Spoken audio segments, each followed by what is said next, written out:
Louvado seja o nome do Senhor. Glória a Deus.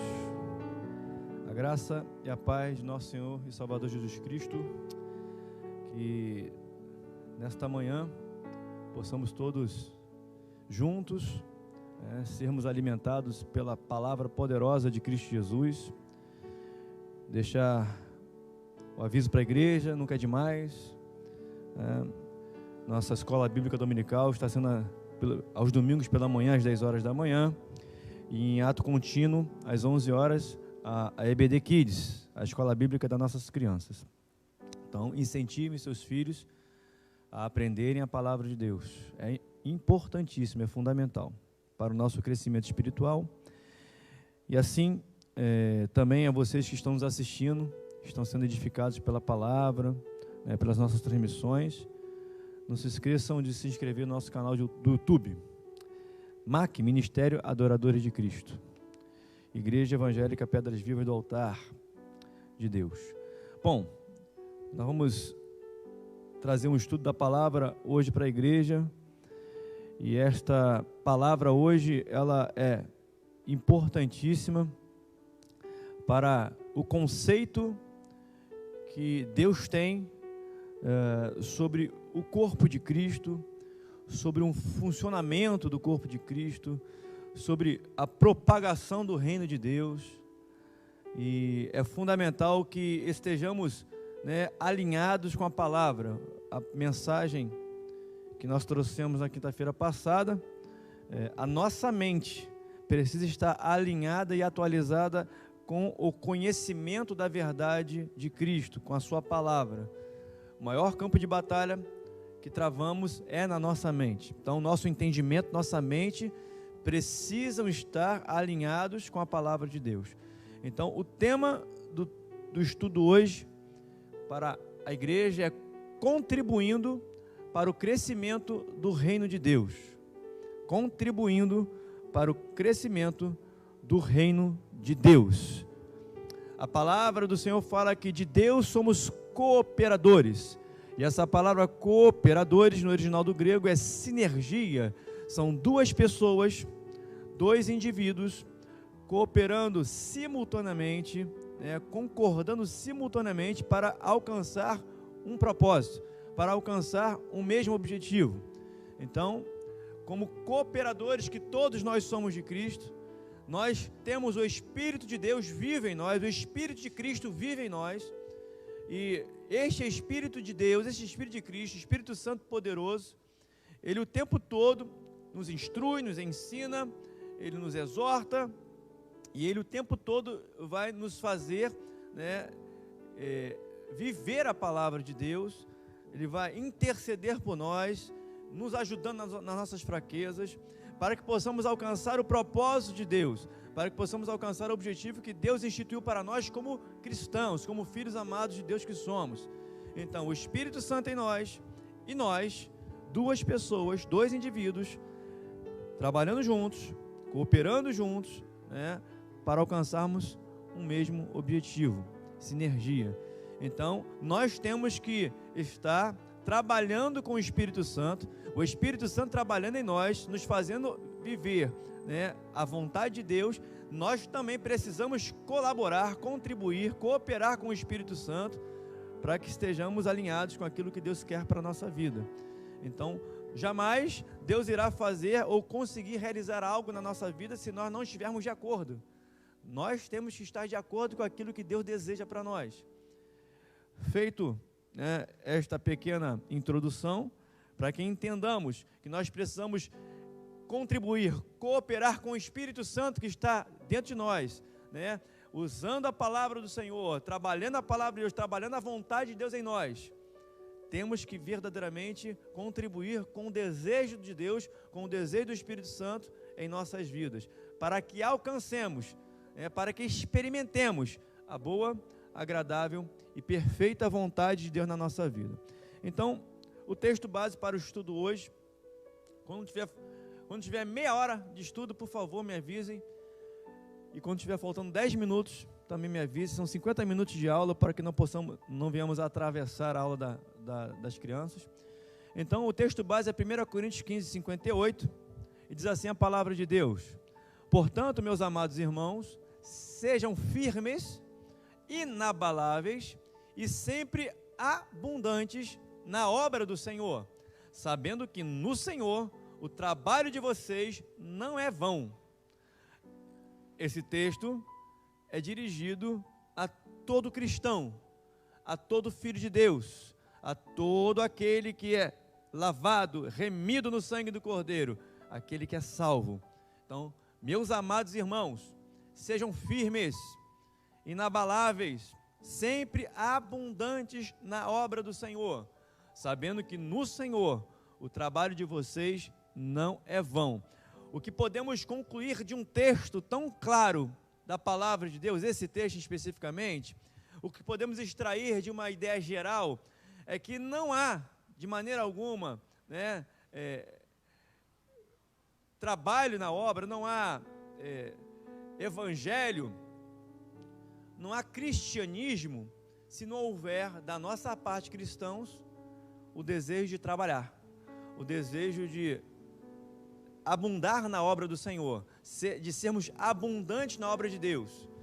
Então, não há evangelho, não há cristianismo, se não houver da parte daqueles que são os cristãos, os embaixadores de Cristo nesta terra, se não houver da parte destes o desejo de trabalhar, de contribuir, de ser abundantes na obra do Senhor. Então não existe reino, não existe evangelho sem fazer a obra de Deus. Então isso é fundamental.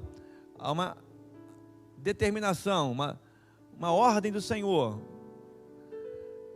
Sejam firmes, sejam inabaláveis, sempre abundantes na obra do Senhor, sabendo que no Senhor o trabalho de vocês não é vão. Tudo que fazemos para Deus, nada disso será vão. Deus sempre há de recompensar. Deus sempre há de abençoar. Então, vamos entrar nesse estudo, contribuindo para o crescimento do reino de Deus.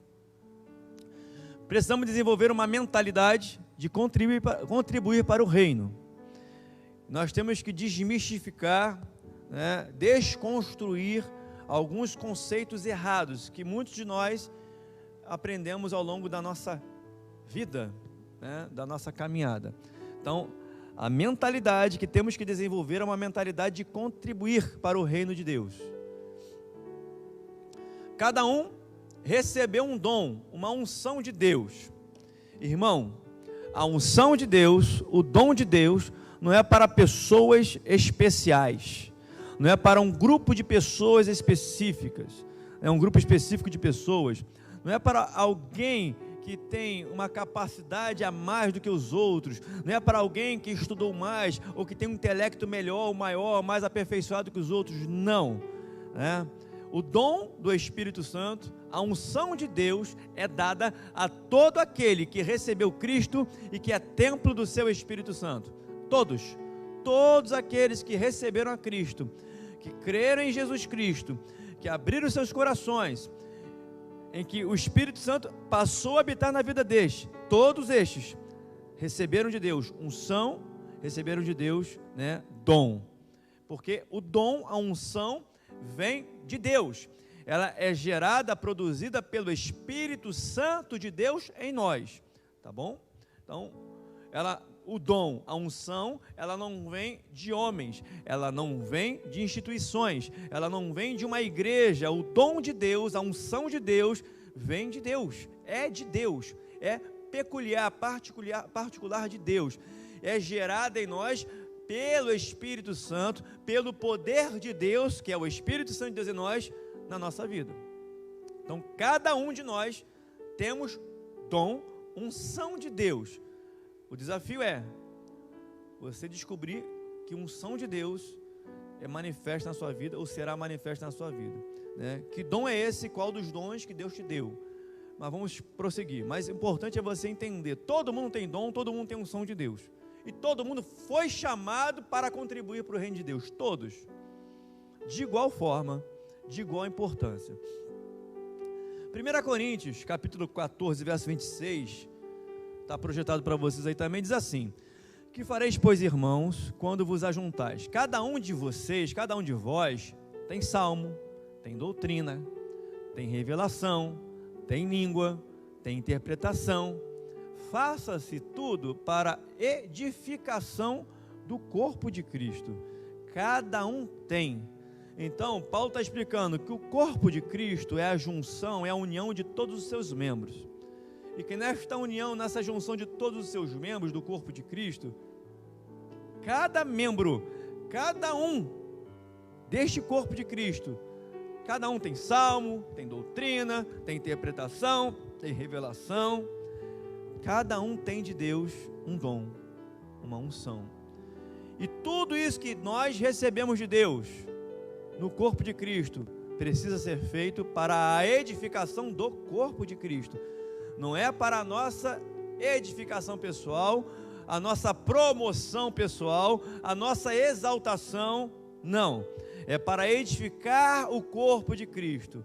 E edificando o corpo de Cristo, trazendo crescimento, edificação ao corpo de Cristo, que é a igreja de Jesus, estaremos enaltecendo o cabeça, que é Cristo. Num corpo, o corpo ele é identificado pela cabeça. O Ian está aí atrás da câmera, vocês não sabem, mas tem um menino lindo aí, que a Adriana querida sabe muito bem quem é, que é o Ian, que está filmando aí. Nós reconhecemos o Ian como? Pelos seus braços? Pelas suas pernas? Não. Nós reconhecemos o Ian pelo seu rosto. A identificação é na face, é o rosto, cabeça. O corpo de Cristo é identificado pelo cabeça, que é Cristo. Isso significa, no contexto geral da palavra, que a igreja de Cristo, ela precisa ser vista pelo mundo, ser identificada pelo mundo, não por causa da perna, não por causa do braço, não por causa da mão, mas por causa do cabeça, que é Cristo. Nós precisamos ser identificados como verdadeiramente discípulos de Jesus. As pessoas precisam olhar para nós e não ver o corpo, o braço, não ver a perna, mas ver a cabeça. As pessoas precisam olhar para nós e seremos identificados como corpo de Cristo, como igreja de Jesus, se as pessoas olharem para nós e verem Cristo na nossa vida. Está claro? Então, nesta junção dos membros do corpo de Cristo, cada membro tem um dom, uma unção de Deus. Um tem salmo, tem doutrina, outro tem interpretação, tem revelação, mas tudo façamos para a edificação do corpo, da igreja coletiva de Jesus, para que ele, Jesus, o cabeça, seja exaltado neste corpo. Mais um texto, Efésios 4, 11 e 12. E ele mesmo deu uns para apóstolos, ele mesmo Deus deu uns para apóstolos. É Deus quem dá, é Deus quem escolhe. Outros para profetas, outros para evangelistas, outros para pastores e doutores, querendo o aperfeiçoamento dos santos, para a obra do ministério, para a edificação do corpo de Cristo. Então, esta unção, este dom de Deus, é o cáris de Deus, o carisma de Deus, o favor imerecido de Deus, porque o dom que recebemos de Deus é favor imerecido. Se você recebeu o dom de ser apóstolo, se você recebeu o dom de ser profeta, se você recebeu o dom de ser pastor, se você recebeu o dom de salmo, de cantar, de adorar, não importa, este dom é favor imerecido. Não é porque você merece, não é porque você é bom, não é porque você é alguém muito estudado, não, é porque Deus, pela sua infinita misericórdia, te escolheu e pela sua graça, pelo seu favor imerecido, te concedeu esse dom, não para a tua exaltação, mas para a exaltação do nome do Senhor e para a edificação do seu corpo, do corpo de Cristo. Isso precisa estar muito bem definido na nossa mente, no nosso coração, porque como nós falamos, a nossa mente, Filipenses 4,7, a paz que excede todo entendimento, guardará a vossa mente e o vosso coração em Cristo. Explicamos para a igreja, nossa mente, nosso coração, precisam estar guardados no original do grego, confiados na palavra de Cristo. Então, o que importa para nós, o que tem valor para nós, o que interessa para nós é a verdade da palavra de Jesus. Entenda então, irmão, todo o conceito da palavra de Deus, todo o conceito de Deus sobre o corpo de Cristo, sobre unção, sobre dom e sobre contribuição no reino de Deus. Entenda esse conceito, porque todos nós que fazemos parte do corpo de Cristo, somos igualmente importantes para este corpo e para Deus. Tem que entender isso. Não existe distinção. O pastor é o mais importante, o diácono é menos importante, o membro é menos importante, e nós vamos explicar ao longo desse estudo, tentar explicar aonde se deu essa diferenciação, esse distanciamento, né, de cargos, de funções, historicamente. Vamos lá. Entendemos isso?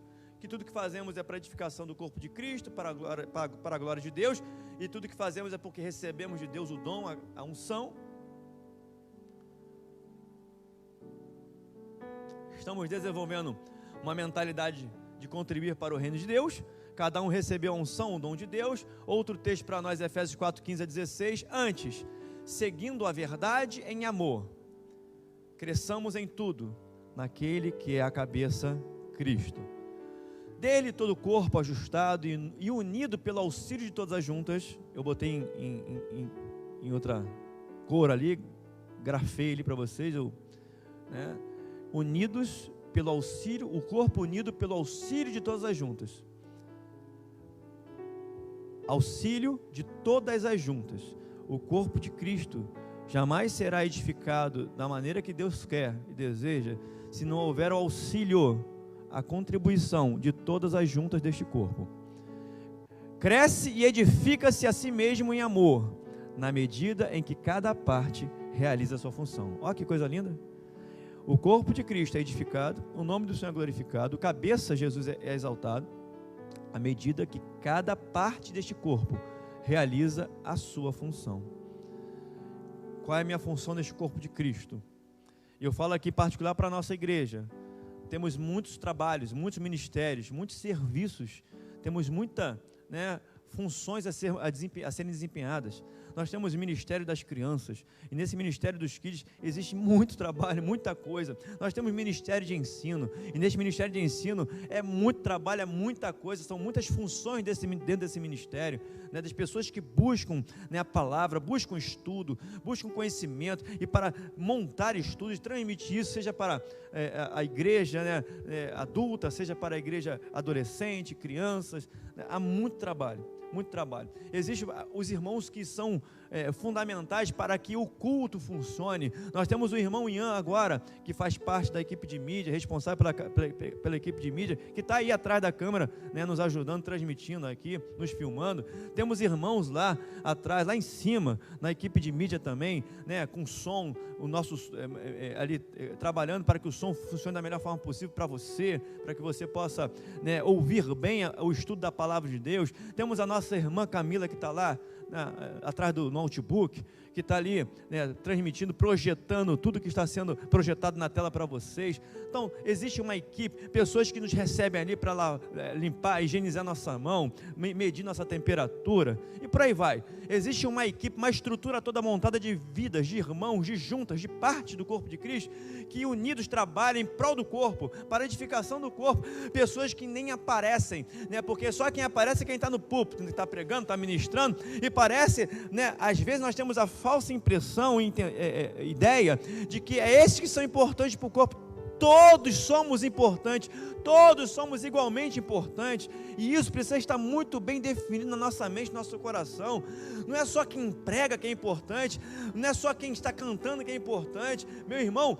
Todos os membros do corpo de Cristo são igualmente importantes.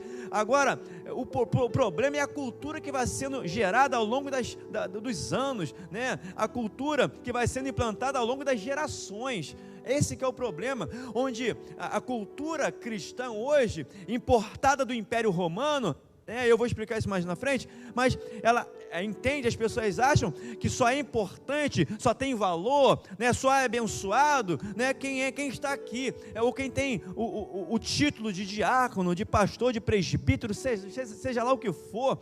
E esse conceito humano, esse conceito que não é de Deus, ele precisa ser desfeito da nossa mente, ele precisa ser desconstruído. Essas fortalezas, irmãos, esses, né, argumentos contrários ao conhecimento de Deus, precisam ser levados cativos à obediência de Cristo Jesus, à obediência da sua palavra. Opa, peraí, não, pastor. O pastor está aqui pregando, mas ele não é mais importante do que ele está transmitindo.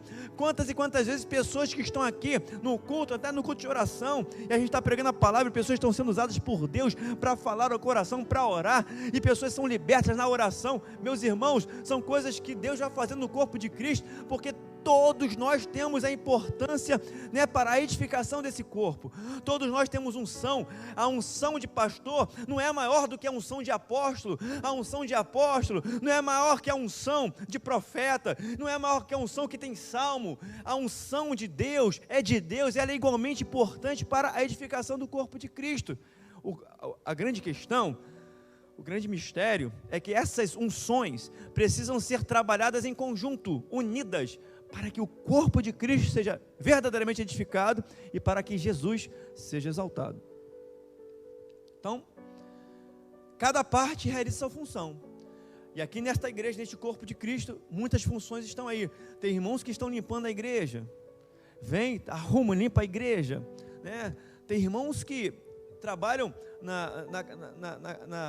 no preparo do culto, nas inscrições, em organizar onde cada um vai sentar, para que possamos respeitar o momento que estamos vivendo, os decretos das autoridades sanitárias, né?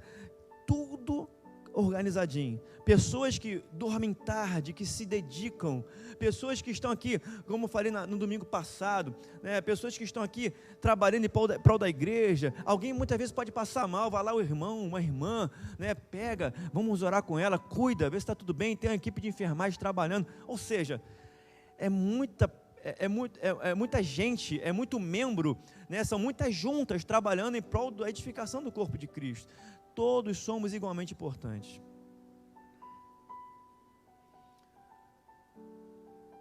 Desenvolvendo ainda uma mentalidade para contribuir para o reino.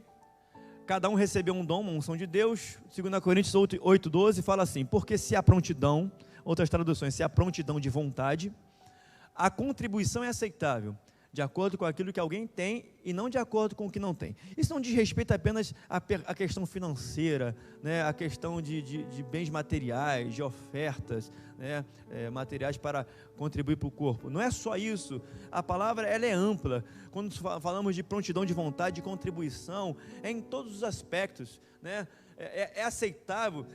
Se há prontidão de vontade, e tem que ter prontidão de vontade, é dizer como Isaías disse: Senhor, eis-me aqui, envia-me a mim. Senhor, eu estou aqui, Senhor, eu quero ser usado, eu quero ser uma bênção, eu quero contribuir para a edificação do corpo de Cristo, eu quero ser verdadeiramente alguém que manifesta a unção de Deus nessa terra, que ajuda, que contribui para o reino de Deus nessa terra, seja dentro da igreja coletiva, ou seja fora dela, para este mundo. Mas nós precisamos ter prontidão de vontade, estarmos dispostos. Ei, Josué, esforça-te, tem de bom ânimo. Cabe a nós, irmãos. É o nosso desejo, nossa escolha. Nós escolhemos, nós decidimos: eu quero, Senhor, me usa. Senhor, eu me acho tão pequeno, eu me acho tão falho, Senhor, eu me acho tão limitado. Mas se o Senhor está falando comigo que quer me usar, se o Senhor está falando comigo que o Senhor tem unção de Deus na minha vida, Senhor, faça transbordar essa unção do Senhor na minha vida para as pessoas que necessitam, que estão mais necessitadas do que eu. Faça essa unção do Senhor na minha vida transbordar para este mundo que não te conhecem. Tem que ter prontidão de vontade. E se há, é aceitável, a contribuição é aceitável, de acordo com aquilo que alguém tem e não de acordo com aquilo que não tem. E eu falo, é um princípio bíblico, irmãos. Nós só podemos dar o que temos. Nós não podemos dar o que não temos. E se nós temos, igreja, dom, graça, favor imerecido, unção de Deus, se temos, é porque Deus nos deu. Deus nos deu. Não é porque você é muito bom, não é porque você é alguém diferenciado, não. Deus te escolheu, Deus te deu.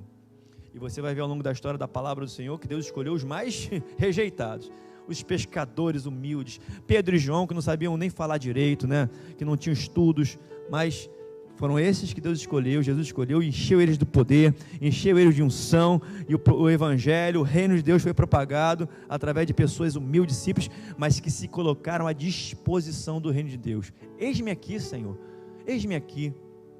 E eu faço aqui uma crítica à nossa igreja. A pastora Késia postou no grupo da igreja quem tinha vontade para contribuir em certa situação na igreja aqui. Irmãos, poucos foram aqueles que colocaram o nome: pastora, conta comigo. Sabe, irmão, Buscai primeiro o reino de Deus, a sua justiça, e as demais coisas vos serão acrescentadas. Prontidão de vontade. Eis-me aqui, Senhor. Mas isso precisa ser gerado em nós, irmãos. Precisa ser gerado em nós. Temos que estar à disposição do reino, nos colocar à disposição do reino. O maior beneficiado, o maior abençoado somos nós mesmos. E nós falamos isso como prova viva do que vivemos. Prova incontestável do que vivemos ao longo da caminhada. O maior abençoado, o maior beneficiado somos nós, que nos colocamos sempre à disposição do reino. Independente de circunstâncias, Senhor, está difícil, mas eu quero contribuir para o teu reino. Eu quero honrar a tua palavra, Senhor. Eis-me aqui. Envia-me a mim. Pastor, o que está precisando na igreja aí? O que a igreja está sentindo falta? Pastora Késia, o que a igreja está precisando, está sentindo falta? Eu posso contribuir com isso, eu posso contribuir com aquilo. Pastora, olha, eu conheço muito disso, eu posso ajudar. Está aqui, irmãos. Nossa igreja está crescendo, né? Estamos indo para 300 membros. Cada vez mais precisamos de colaboradores, de cooperadores do reino de Deus. Estamos aqui para ajudá-los, ajudarmos uns aos outros, crescendo em amor, crescendo, né, na graça. Mas você precisa se colocar à disposição do reino. Você precisa se colocar à disposição, né, do reino de Deus para contribuir.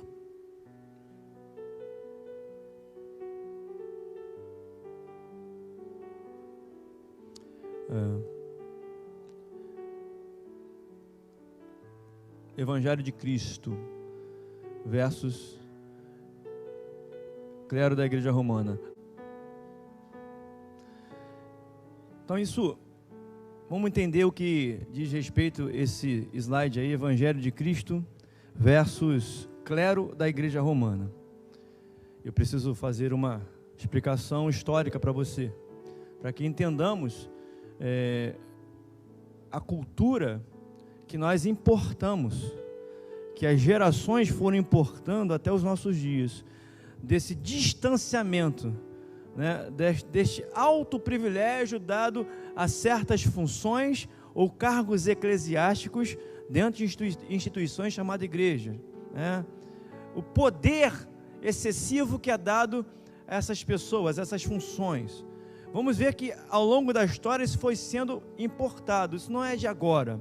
Então, em 312, o imperador Constantino, ele era imperador romano, Constantino era imperador do Império Romano. Em 312 ele se converte ao cristianismo. E junto, historicamente, irmãos, comprovado, nesse período é importado muitas culturas pagãs para o cristianismo.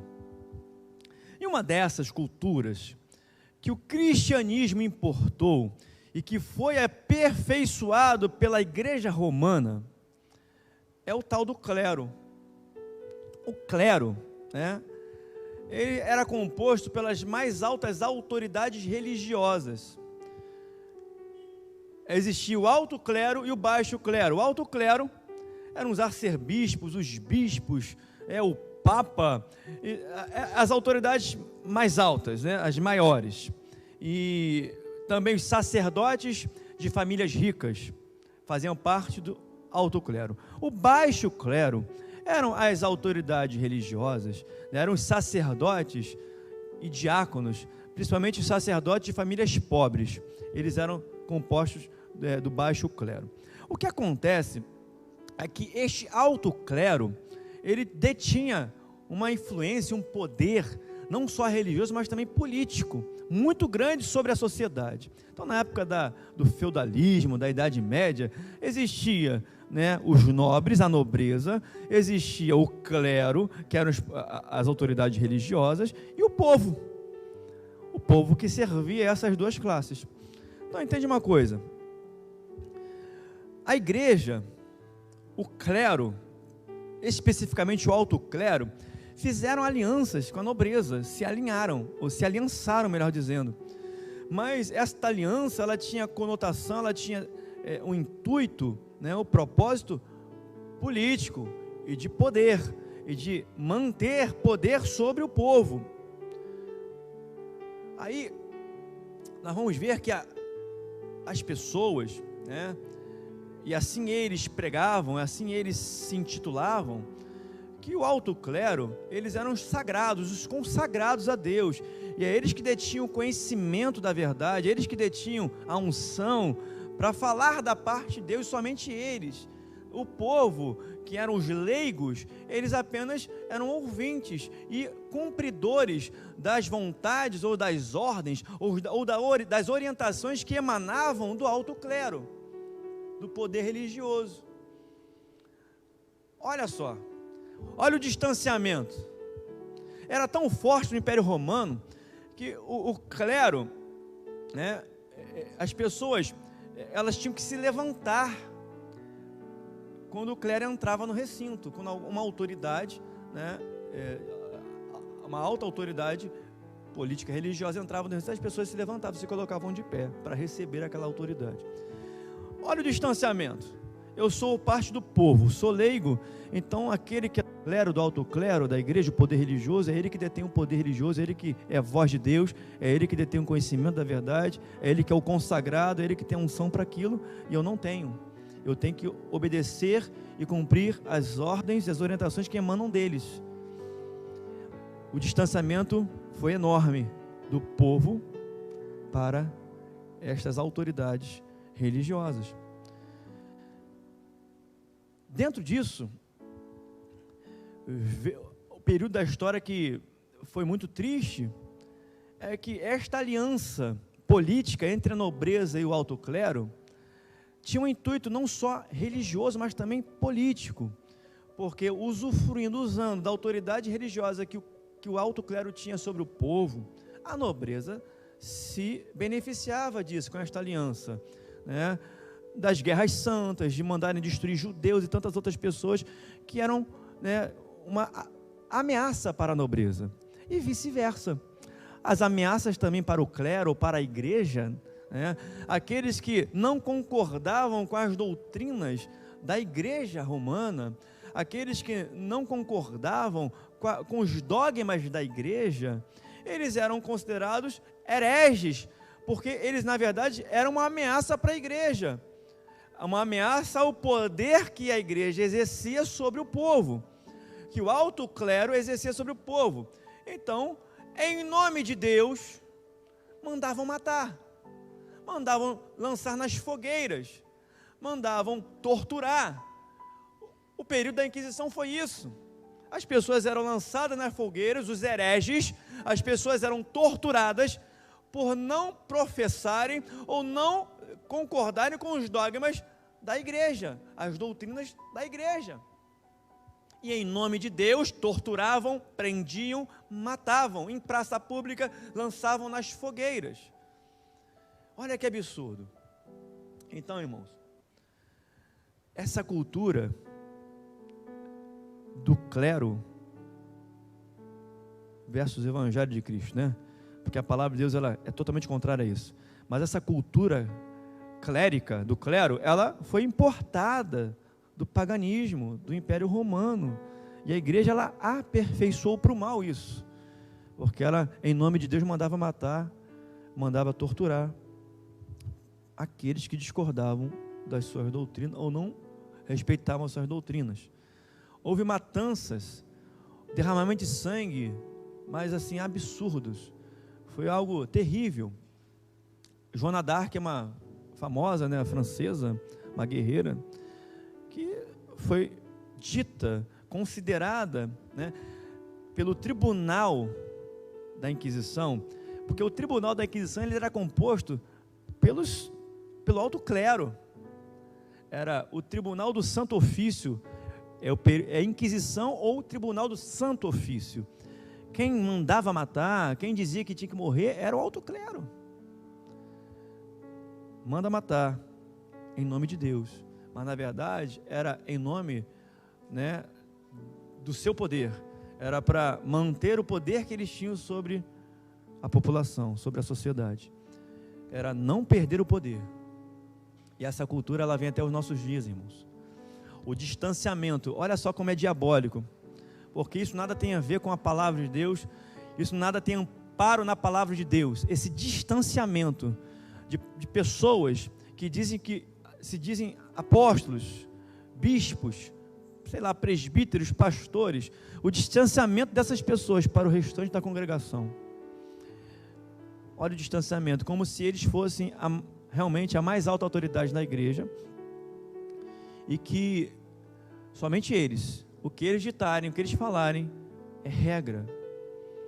E ainda que eles falem, né, aquilo que Deus não fala, ainda que aquilo que eles falem ou preguem não tenham amparo algum na palavra de Deus, mas as pessoas enxergam eles como os verdadeiros representantes de Deus, como aqueles que quando abre a boca é Deus falando. E eu quero dizer para você, amado, que nós só podemos falar da parte de Deus, nós só podemos ser considerados bocas de Deus nessa terra, se aquilo que sai da nossa boca está coerente com aquilo que sai da palavra do Senhor. Se aquilo que nós pregamos e falamos está em acordo com aquilo que saiu da boca de Deus através da sua palavra. Se o que eu falo, ainda que eu tenha o título de pastor, ainda que você tenha o título de apóstolo, mas se o que você fala não condiz com a Bíblia, não condiz com aquilo que o Espírito Santo revelou na palavra de Deus, então você não está sendo boca de Deus, você não fala da parte de Deus. O que você fala não presta para mim, porque o que presta para mim e para você é o que sai da boca de Deus, é o que está na sua palavra. Mas olha o que foi importado para nós hoje, irmãos, isso é muito sério.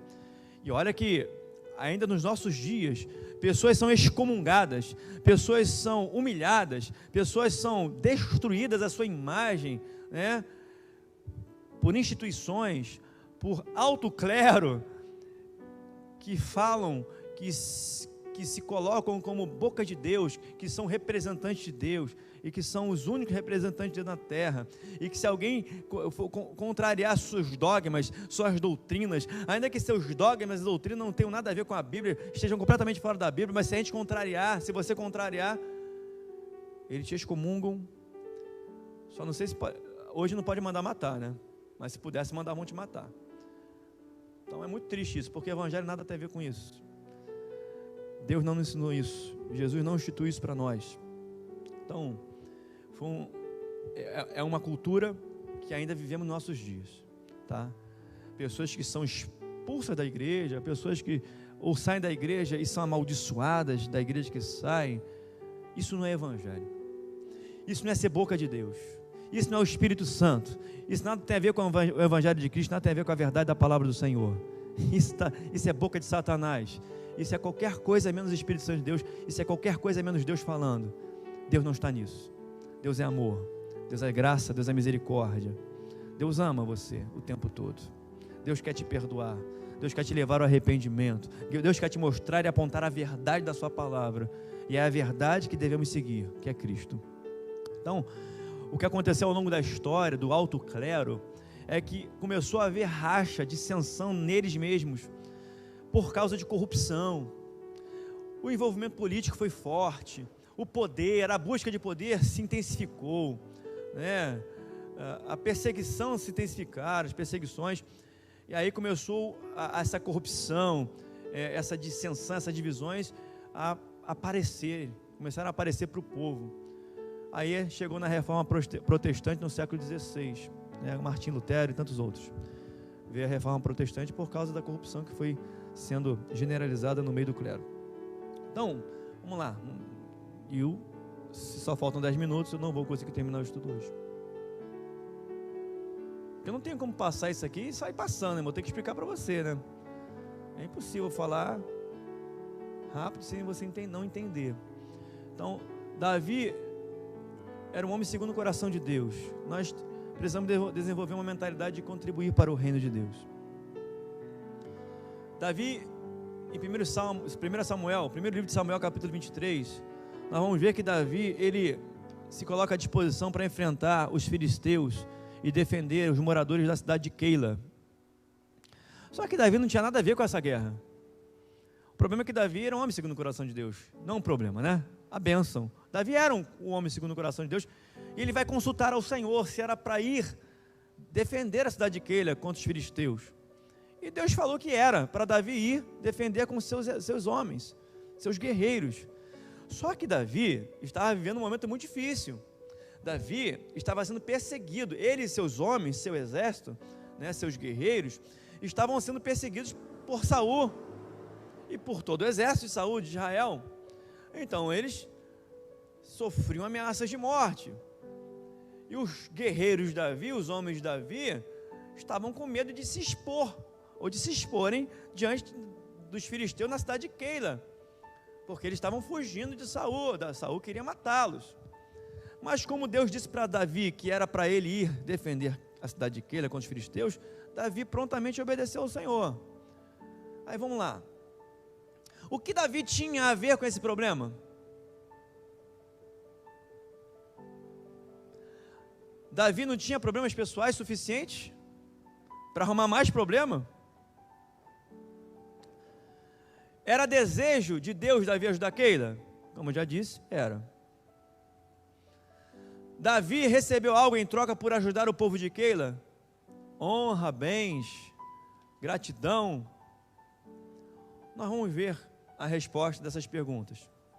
E é importante a gente analisar isso. Se Davi é considerado pelo próprio Deus um homem segundo o coração de Deus, nós precisamos aprender com o caráter e a postura que Davi tinha diante das circunstâncias. A postura e o caráter que Davi tinha na sua caminhada. É claro, naquilo que Davi não pecou. Então, o que Davi tinha a ver com esse problema? Vamos lá. Contribuindo para o reino de Deus segundo o coração de Deus. O que Davi tinha a ver com esse problema? Nada. Não tinha nada a ver. Mas vamos à luz da palavra. Por que Davi era homem segundo o coração de Deus? Por que ele agia conforme o coração de Deus? 1 de Pedro fala, capítulo 4, verso 10 a 11, diz assim: servi uns aos outros de acordo com o dom que cada um recebeu, como bons administradores da multiforme graça de Deus. Algum irmão prega, fale como quem comunica a palavra de Deus. Se alguém serve, sirva conforme a força que Deus provê, de maneira que, em todas as atitudes, Deus seja glorificado, mediante Jesus Cristo, a quem pertencem a glória e o pleno domínio por toda a eternidade. Amém. Em todas as atitudes, Deus seja glorificado na tua vida, mediante Cristo Jesus, a quem pertence a glória, o pleno domínio por toda a eternidade. Amém. Então, nossas atitudes, assim como a atitude de Davi não tinha nada a ver com aquela batalha, mas ele consultou a Deus. Deus falou com ele: vai, Davi, é meu desejo que você vá. Então, as atitudes que Davi tomou foram de acordo com a vontade de Deus. É para honrar ao Senhor. É para que Deus seja glorificado, Jesus seja glorificado em nossas vidas. Nossas atitudes precisam glorificar o nome do Senhor. E para glorificarmos ao nome do Senhor com as nossas atitudes, precisamos estar em obediência ao desejo de Deus, ao que Deus deseja para nós. Então, se nós temos que servir uns aos outros, de acordo com o dom que recebemos, então o dom que eu e você recebemos não é para nós mesmos, é mais para servirmos aos outros. Vou repetir. O dom que cada um de nós recebeu de Deus não é para servirmos a nós mesmos, não é para nos autopromover, nem nos autobeneficiar, mas é para servir aos outros, beneficiar aos outros, abençoar os outros, edificar os outros. Esse é o conceito da palavra de Deus, sobre servir, contribuir para o reino. Amém? Eu vou parar por aqui, irmãos. Nós vamos ter que dar continuidade na próxima semana com esse estudo. E que fique no seu coração, na sua mente, nessa primeira parte. Esse estudo então vai ser em duas partes. Nessa primeira parte do estudo, o intento de Deus. Tudo que foi dito aqui, irmãos, entendamos qual é o desejo de Deus para nós. Qual é a intenção de Deus na nossa vida. O que Deus quer para nós. Como Deus nos vê. O que Deus espera de nós. Se Deus nos ungiu, se temos dom, unção de Deus, para que serve esta unção de Deus? Qual é o desejo de Deus desta unção que Ele me concedeu? Amém? Vamos ficar com a EBD Kids nesta hora. Que Deus abençoe a cada irmão, cada família. Acompanhe a Escola Bíblica Dominical das Crianças junto com seu filho. Acompanhe o crescimento espiritual dele. Pergunte a ele se ele entendeu. faça ele assistir, esteja com ele, ensina teu filho o caminho que ele deve andar, porque quando ele envelhecer, jamais se desviará dele. Fiquem na paz de Cristo Jesus. Um grande abraço a todos, a paz do Senhor Jesus.